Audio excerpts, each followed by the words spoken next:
মাননীয় স্পিকার, আমি আজ এখানে দাঁড়িয়ে আছি একটি অন্ধকার ঘর থেকে ফিরে এসে, যেখানে আমার মতো আরো শত শত লোককে নিয়ে যাওয়া হয়েছিল, কিন্তু তারা আর ফিরে আসার সৌভাগ্য তাদের হয়নি। তাদের পক্ষ থেকে, তাদের পরিবারের পক্ষ থেকে একটি বিশেষ বিষয়ে আপনার দৃষ্টি আকর্ষণ, এই মহান সংসদের দৃষ্টি আকর্ষণ করতে যাচ্ছি। আমরা যারা গুমের শিকার, সে অন্ধকার ঘরে আমরা মৃত্যুর প্রহর গুনছিলাম।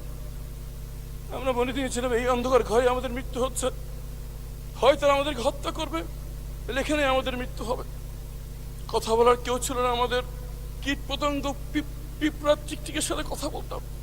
বাইরে বুঝতে পারতেন না বাইরে কি দিন না রাত। মনে হতো জীবন্ত কবর দিয়ে দেওয়া হচ্ছে। মনে হতো যে মৃত্যুর থেকে হাজার গুণ ভালো।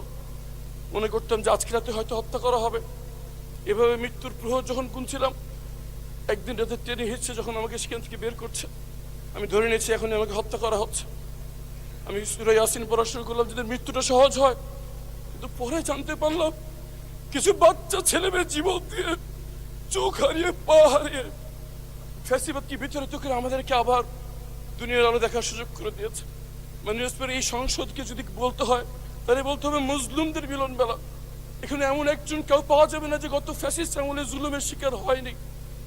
আমি গুমের ভুক্তভোগী যারা ফিরে আসছে তাদের পক্ষ থেকে, গুমের ভুক্তভোগী পরিবারদের পক্ষ থেকে একটি বিষয়ের দৃষ্টি আকর্ষণ করছি।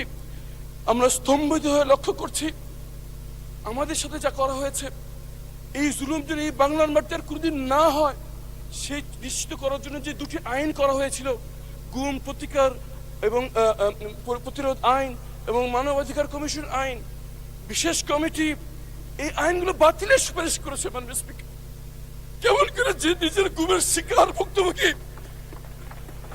যে প্রধানমন্ত্রী নিজের টর্চারের শিকার, তারা কেমন করে এই আইন বাতিলের পরামর্শ দেয়? মাননীয় স্পিকার, আমরা জানতে চাই কাদের কাদের। ধন্যবাদ। মাননীয় স্পিকার, শুধু একটি কথা বলে শেষ করছি।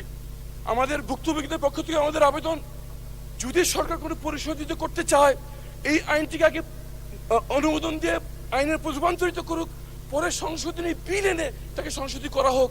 যদি সেটা না করা হয়, 12 তারিখ এই আইনটি বাতিল হয়ে গেলে 13 তারিখ গুমের কোনো সংজ্ঞা থাকবে না। ধন্যবাদ। মাননীয় আইনমন্ত্রী। মাননীয় স্পিকার, আপনার মাধ্যমে মাননীয় সদস্যকে সহমর্মিতা জানাচ্ছি, সমবেদনা জানাচ্ছি। যারা গুম হয়েছেন তারা কেউ আমার স্বজন, আমার ভাই, আমার বোন, আমার আত্মীয়, আমার প্রতিবেশী, আমার বাংলাদেশের মানুষ, আমার জিয়া পরিবারের সদস্য সহ বাংলাদেশের মানুষের তারা হৃদয়ের প্রতিবেশী।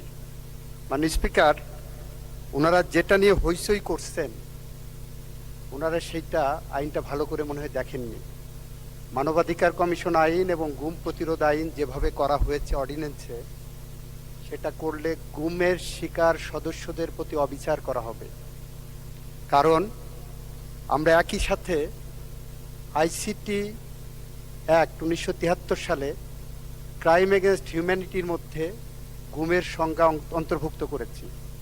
সেখানে বিচার হবে, তদন্ত হবে। একই সাথে এদিকে এটা করেছি, আবার গুম আইনে আমরা এটাকে ভিন্ন একটা তদন্তের কথা বলছি। ওখানে সর্বোচ্চ শাস্তি মৃত্যুদণ্ড কিংবা গুমের যারা অপরাধী, সর্বোচ্চ শাস্তি মৃত্যুদণ্ড কিংবা যাবজ্জীবন কারাদণ্ড। গুমের যে আইনটার কথা বলা হয়েছে অর্ডিন্যান্সে, সেখানে 10 বছর পর্যন্ত সাজা দেওয়ার সুযোগ রাখা হয়েছে। মাননীয় স্পিকার, মানবাধিকার কমিশন আইন যেটা করা হয়েছে, ওই আইনটা আমি যখন সময় আসবে আমি দেখাবো। এই আইনটা যদি রাখা হয় এইভাবে, তাহলে বাংলাদেশের মানবাধিকার লঙ্ঘনের শিকার মানুষজন অতিরিক্ত হয়রানি এবং মানবাধিকার লঙ্ঘনের শিকার হবেন। এই আইনের তদন্তের নামে যে টাইম ফ্রেমটা দেওয়া হয়েছে, যে কারণে আমরা বলেছি, আমরা বিশেষ কমিটিতে আলোচনা করেছি, উনি হয়তো ছিলেন না, প্রপারলি অ্যাপ্রেজড উইথ দ্য ফ্যাক্ট না।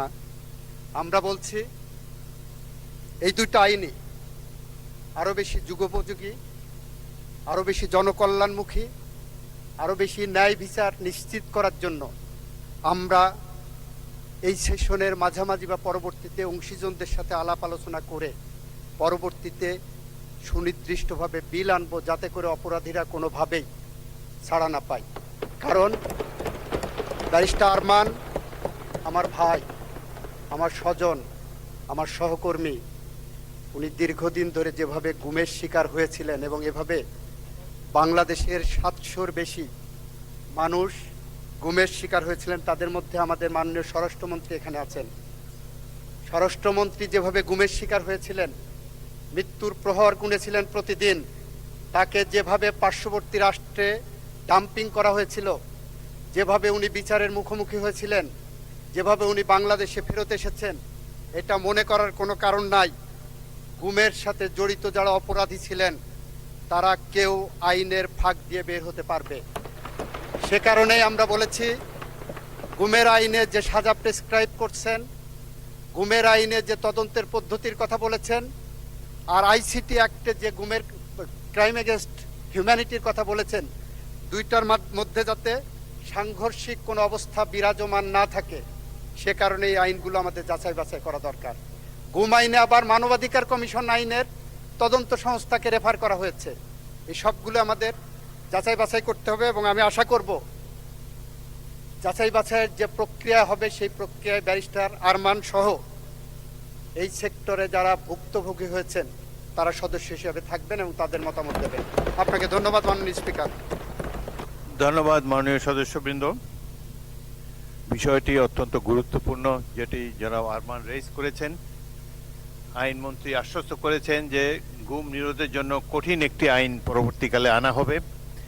এই সংসদ 5 বছরের জন্য নির্বাচিত হয়েছে এবং গুমের শিকার অনেক বিশিষ্ট ব্যক্তিবর্গ, নিরপরাধ রাজনৈতিক কর্মীরা শিকার হয়েছে।